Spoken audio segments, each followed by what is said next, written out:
Back in March, in episode 1, we saw our blue tit inspecting our nest box, and then, over several weeks, beginning to build the nest.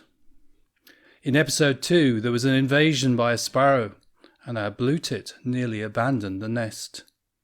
2 weeks ago, we last saw our blue tit nest with evidence that she had laid some eggs. How many, we were not sure, but it turned out to be 5. Quite a small clutch for a blue tit, but probably reflects the poor weather we'd been having. Our blue tit would now sit day in, day out, in all weathers, until those eggs hatched. It required patience and diligence that the eggs did not go cold. It required sacrifice, as she could not do anything but sit on those eggs. It seemed to be her alone, and there was no evidence the male bird was around.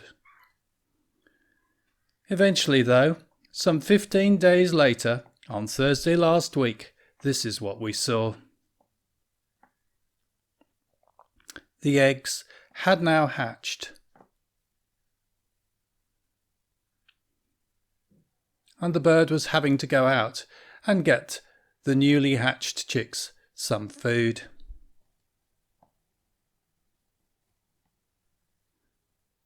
These were exciting times.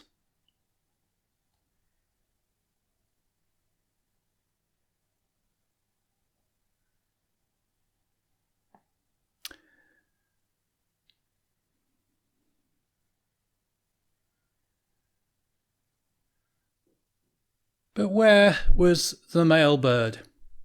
These chicks would take a huge amount of feeding.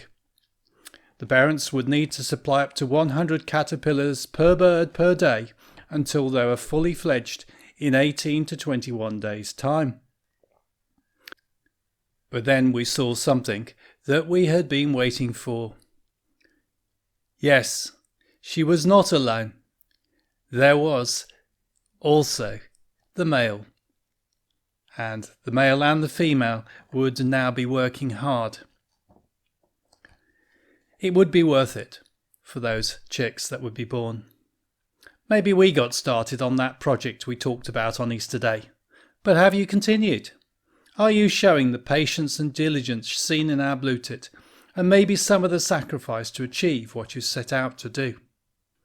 Paul prays for the church at Colossae that they may be strengthened with all power according to God's glorious might, so that they may have great endurance and patience.